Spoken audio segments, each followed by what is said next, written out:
Hablando de llorar, ¿no? El gobierno sigue llorando cuando empieza a conocer las nuevas encuestas también. Natalia, a ver. Así es, ya algunos encuestadores empiezan por lo menos a mostrar los números que puede llegar a ocurrir en octubre, ¿no? Hay una amplia, por ejemplo, en esta estamos bien, dice, por ejemplo, ¿no? Empieza también a pensar qué puede pasar con el dólar. ¿Por qué crees que subió el dólar? Es una de las preguntas.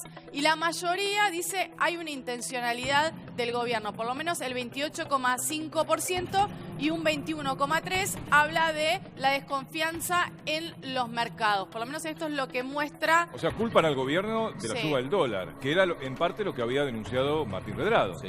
Exactamente. Y después también hay otro sector que habla por el triunfo del kirchnerismo. Así que en este caso está bastante dividida, ¿no? La cuestión, cada uno tiene su forma de pensar. Ahora, ¿quién cree que va a ser el próximo presidente? Mirá estos números.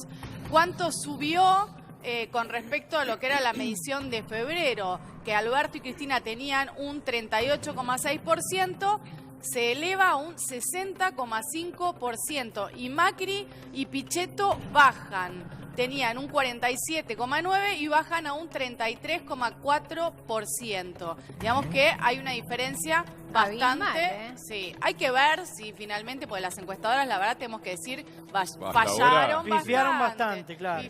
Salvo la de Aragón, más o menos, y alguna otra, en general todas pifiaron. Gila Vilker. También. Y Gila Vilker. Estamos también con el economista Chousa, gracias por estar con nosotros. A ver, mientras tanto, estas son las encuestas, ¿no? Esto es política, y en la economía, ¿qué hacemos de acá a octubre?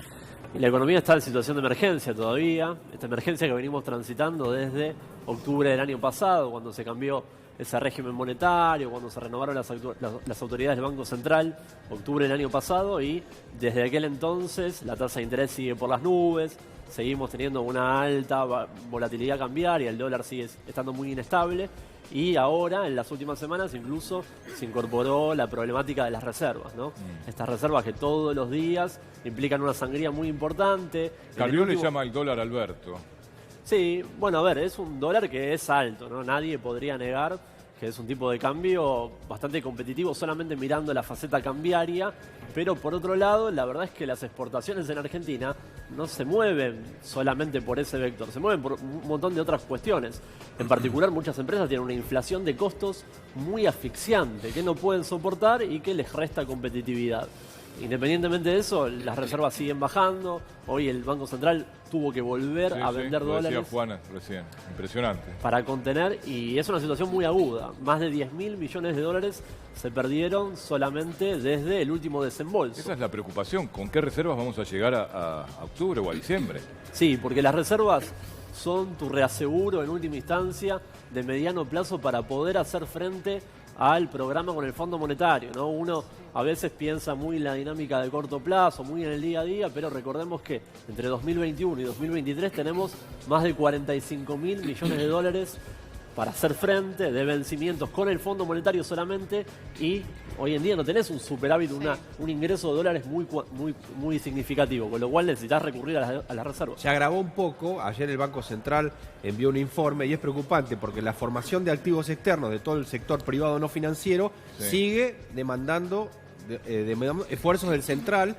y esfuerzos en las reservas, ¿no? Creo que fueron algo así como 2.900 millones de dólares, lo que se conoce digamos, popularmente como fuga de divisas, que no es exactamente eso, pero sí que se siguen dolarizando. Y eso fue no en este mes, en el mes previo a las pasos. Así que imagínate lo que va a ser en agosto. Nati. Ahora, Sergio, ¿qué va a pasar de acá a octubre con el dólar? Porque por ahora está en 57 y parece que va a quedar ahí, o va a subir más, puede crecer, digo, a medida que se acerque la fecha de las elecciones del 27 de octubre.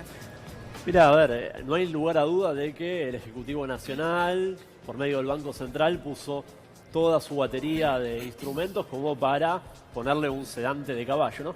Una situación bastante similar a la que ocurrió entre mayo y julio, ¿no? Donde también en los albores de la elección, en ese momento de la primaria, todo el objetivo del Banco Central y del Poder Ejecutivo estaba en frenar la cotización del dólar. A mí me preocupa que esto es una manta corta, ¿no? Mientras vos no regules la entrada y salida, mientras se siga profundizando esa salida de capitales que recién mencionabas de forma muy aguda, es una manta corta, ¿no? Te tapás por el medio de contener ficticiamente el dólar y se te va una sangría de reservas muy significativa. Me parece que con estos niveles de inflación que tenés, seguramente agosto lo vamos a cerrar arriba del 4 o 5% y septiembre más o menos lo mismo. Es difícil que esa olla a presión la pueda sostener muchos meses más. Teníamos ahí las encuestas. Le pregunto a Calvete, digo, para subir en las encuestas, Macri ya lanzó una serie de medidas para incentivar el consumo, para que la gente tenga un poco más de plata en el bolsillo. ¿Hacen que la gente consuma más estas medidas, Calvete? Bueno, realmente la retracción que hay en el consumo y la incertidumbre no se van a ver reflejadas con estas medidas, ¿no? Hay algunas medidas para las pymes que, bueno, son medidas tomadas de forma tardía, pero bueno, que en algún momento se tenían que tomar, sobre todo el tema del financiamiento de los planes a 120 meses y algunas otras medidas para el sector pyme, que todavía no están operativas, es decir, deberían esta semana. Si uno accede hoy a la página de AFIP no puede todavía acceder. Claro. Y después la quita del IVA. Pero el caso de la quita del IVA fue una decisión tomada en 72 horas con, lamentablemente, una improvisación de un manotazo. Que termina siendo una medida inflacionaria. ¿Por qué? Claro. Porque voy a tratar de explicarlo de forma más técnica y breve, menos técnica y breve posible. La industria le cobra el 21% a los distribuidores a los mayoristas el 21% y a su vez los mayoristas a los puntos de venta de proximidad el 21%. Pero según el decreto de necesidad urgente del DNU, dice que el único exento es el consumidor final. El punto de venta no puede cobrar ese 21%, lo tiene que tomar como crédito fiscal. Claro. Pero ¿qué ocurre? Son 30 a 190 días de un crédito fiscal acumulado que tiene un costo. Claro. Entonces, ¿eso qué hace el punto de venta? Necesariamente lo recarga al precio. Sí. Y en producto. Termina perjudicando al consumidor. Claro, termina perjudicando al consumidor. Esto, la forma que nosotros le sugerimos en su momento desde Indecom fue que se tome un portfolio de 2.000 productos o 1.500 productos, que se quite el IVA directamente desde el origen, desde la industria, y por otro lado que se utilicen tarjeta de crédito, débito, tarjetas sociales, tarjetas de jubilados, y se haga el reintegro, que es lo mucho más transparente. Totalmente, claro. Y por otro lado, estimulás la bancarización. Argentina es uno de los países con menos bancarización en la región, ¿no? Víctor, entonces poco sirvieron las medidas que tomó el presidente. Mira, yo creo que sí, porque la verdad que las medidas fueron medidas electorales, no fueron pensando en todos los argentinos. De la masa monetaria de recursos, solamente el 13% fue destinada a los de menos recursos. El resto fue destinada a la clase media y clase media alta, que tiene que ver casualmente con aquellos... Terminó beneficiando a los que más tienen. A los que más tienen, a los que están en blanco, digamos casualmente el tema del IVA. Yo, por ejemplo, que la verdad, yo puedo pagar el IVA, o sea, de un yogur o de una leche, digamos, lo que decía Calvete, digamos, me parecía que si sea más justo que a un jubilado le puedan reintegrar el IVA o lo pueda pagar con su tarjeta, que yo pagarlo, digamos. Mirá, un tema, los jubilados eran los que más consumían en alimentos, cuando cobraban la jubilación compraban regalos para sus nietos. Tampoco consumían mucho porque no, digo, hasta este momento de crisis, ¿no?